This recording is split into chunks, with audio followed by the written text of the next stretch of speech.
ایرانی لوگوں کو اس زمانے میں سخت خلش تھی عربوں سے. میں نے بتایا عربوں کی دشمنی تھی ان کے ساتھ. جب کسرا کی حکومت چلتی تھی تو ایرانیوں کی عربوں سے نہیں جمتی تھی, برسوں کی دشمنی ہے. عرب کا کوئی شخص ایران میں آ بھی جاتا تو اس کے کندھے کاٹ جاتے تھے. یہ بادشاہ ایک کا نام ذوالأکتاف تھا جو کندھے کاٹنے میں مشہور تھا عربوں کے.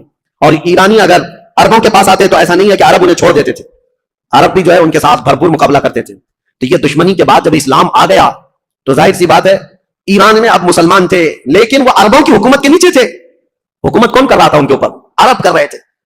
اور اسی ایران کے رہنے والے ایک باشندے کی بات تاریخ میں نے اس سے قبل بھی بیان کیا لیکن آج بھی نوجوانوں بہت توجہ سے سننا اور تاریخ کا یہ نام ہمیشہ یاد رکھ لینا. عبداللہ بن سبا ایک یہودی شخص, یہودی بھی اسلام میں آئے ہیں, عیسائی بھی آئے, یہودی تھا, یہ اسلام لایا. عبداللہ بن سبا, یاد رکھو عبداللہ بن سبا, یہ اسلام لایا. اور اسلام لانے کے بعد یہ مسلمانوں کی جماعت میں آیا لیکن پکا مسلمان نہیں تھا, یہ یہودی ہی تھا. اس نے دیکھا کہ ان عربوں کی حکومت پوری دنیا میں پھیلتی جا رہی ہے. انہوں نے ایران کو فتح کر لیا, شام کو فتح کر لیا, روم کو فتح کر لیا. دل کے اندر جو کڑن تھی اور اس کا بدلہ لینے کے لیے ہمیشہ اس بات کے اندر انتظار میں رہتا تھا کہ کوئی کمی ان کی نظر آ جائے جس کو لے کر کے مسلمانوں میں ہم جماعتیں بنا دیں.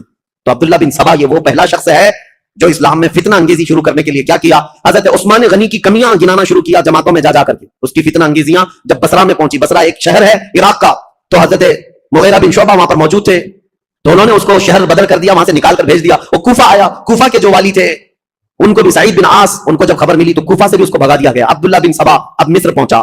مصر آنے کے بعد مصر کے نئے جو لوگ اسلام میں آئے تھے ان کے دلوں میں یہ بات ڈالنا شروع کیا کہ عثمان جو ہے ایک کمزور خلیفہ ہیں اور صرف رشتہ داروں کا خیال کرتے ہیں. اپنے رشتہ داروں کے لیے وہ بہت زیادہ پیسہ بھی دے دیتے ہیں, نذرانے بھی دیتے ہیں, جبکہ حضرت عثمان غنی اپنے رشتہ داروں کو جو مال دیتے تھے وہ بیت المال سے نہیں, وہ اپنے جیب خاص سے دیتے تھے.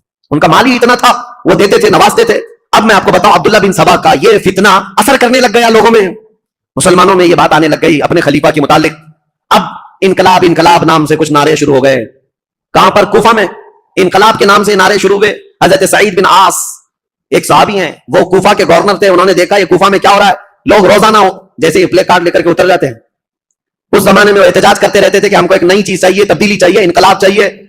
تو سعید بن عاص نے حضرت عثمان کو یہ لکھ کر بھیجا, کوفہ والے شاید مجھے پسند نہیں کرتے, یہ ابو موسیٰ اشعری کو پسند کرتے ہیں. تو حضرت عثمان غنی نے ان کو معزول کر دیا. سعید بن عاص کو کہا کہ تم اتر جاؤ, کوفہ والوں کی پسند کے مطابق ابو موسیٰ اشعری کو گورنر بناؤ. گورنر تو بنایا لیکن کوفہ والوں کی وہ خواہش نہیں تھی. ابو موسیٰ اشعری بھی گورنر بنے لیکن فتنہ ٹھنڈا نہیں ہوا. انقلاب انقلاب, کیونکہ یہودیوں کا ڈالا ہوا بیج تھا, انہیں پورے خلافت کو ہلانا تھا. خلافت کے نظام کی دشمن قوم اس دور میں بھی سب سے بڑی کوئی دشمن قوم ہے تو یہودی قوم ہے. میں آپ کو بتاؤں مولانا محمد علی جوہر, مولانا شوکت علی, یہ آزادی کے موقع کے جو مشہور نام ہے, آپ کو پتا ہوگا, ان کی کتاب میں ایک بات انہوں نے لکھی. وہ خلافت جب ختم ہو رہی تھی, ترکی کی خلافت عثمانیہ اگرچہ نام سے خلافت قائم رہی, اور جب وہ ختم ہو رہی تھی تو یہ بیچارے دوڑ رہے تھے, بھاگ رہے تھے کہ نہیں خلافت کو قائم کرنا ہے کسی نہ کسی کو. اور خلافت کمیٹیاں ہندوستان میں بھی بنائی تھی, بھائی کلہ میں آج بھی موجود ہے خلافت ہاؤس, یہ اس دور کا بنا ہوا ہے. اور آج بھی میلاد شریف کا جلوس جو ہے وہ خلافت ہاؤس سے نکلتا ہے. ممبئی والوں کو پتا ہے, نہیں پتا معلوم نہیں, خلافت ہاؤس آج بھی ہے بھائی کلہ میں. خلافت کو قائم کرنے کے چکر میں وہ دوڑتے رہے. کیوں؟ ان کی بتائی ہوئی ایک بات بتا رہا ہوں. یہودیوں نے کہا تھا, ایک بڑے یہودی دانشور نے ان سے کہا تھا, ہمیں مسلمانوں کی نماز سے, ان کے زکات سے, ان کی قربانیوں سے, ان کی ٹوپی داری سے, ان کی مسجدوں سے کوئی بھی نفرت نہیں, کوئی مذائقہ نہیں. وہ جتنی نمازیں پڑھنا ہے سب پڑھیں, لیکن ہم چاہتے ہیں مسلمانوں میں دو باتیں کبھی نہ آئیں, ایک دو لفظ کبھی نہ آئیں. یہودی یہ چاہتے ہیں مسلمانوں کی زبان پر دو لفظ کبھی نہ آئے, ایک جہاد کا لفظ نہ آئے, دوسرے خلافت کا لفظ نہ آئے. پوری دنیا سے انہوں نے یہ تو ناموں کو مٹانے کے لیے ایڑی چوٹی کا زور لگایا. یہودی آج سے نہیں, عبداللہ بن سبا کے زمانے سے. عبداللہ بن سبا یہ وہ فتنہ ہے جو خلافت کو ہلانے کے لیے آیا تھا.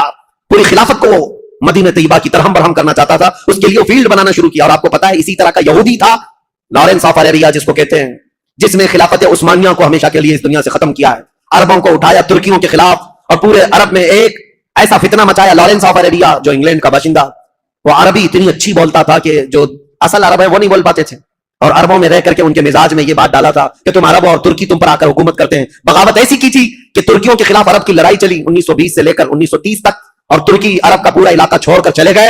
اور اس کے بعد یہ سعودی عرب قائم ہوا ہے. سعودی نام ہی نہیں تھا, عرب شریف ہے, حجاز تھا, نجد تھا, اور اصل عرب یمن کہلایا جاتا تھا. سب ڈیوائیڈ ہو گئے, ترکی چلے گئے.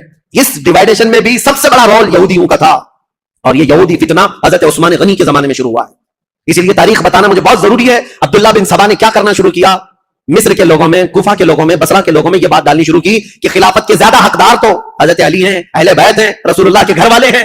اہل بیت کی محبت کے نام پر وہ ایک ایسا فتنہ لوگوں میں شروع کیا, جبکہ اسے نہ اہل بیت سے محبت تھی نہ صحابہ سے محبت تھی. وہ تو اسلام لایا ہی تھا بظاہر دکھانے کے لیے, اصلی وہ تو یہودی تھا. لیکن اس کو کہتے ہیں سبائی فتنہ. عبداللہ بن سبا ہے تو سبائی فتنہ. اس سبائی فتنے کا اثر تو اس زمانے کے بڑے بڑے مسلمانوں میں ہو گیا تھا, تابعین میں. کچھ صحابہ بھی سوچنے لگ گئے تھے کیا ہو رہا ہے, ایسے حالات پیدا کر دیا.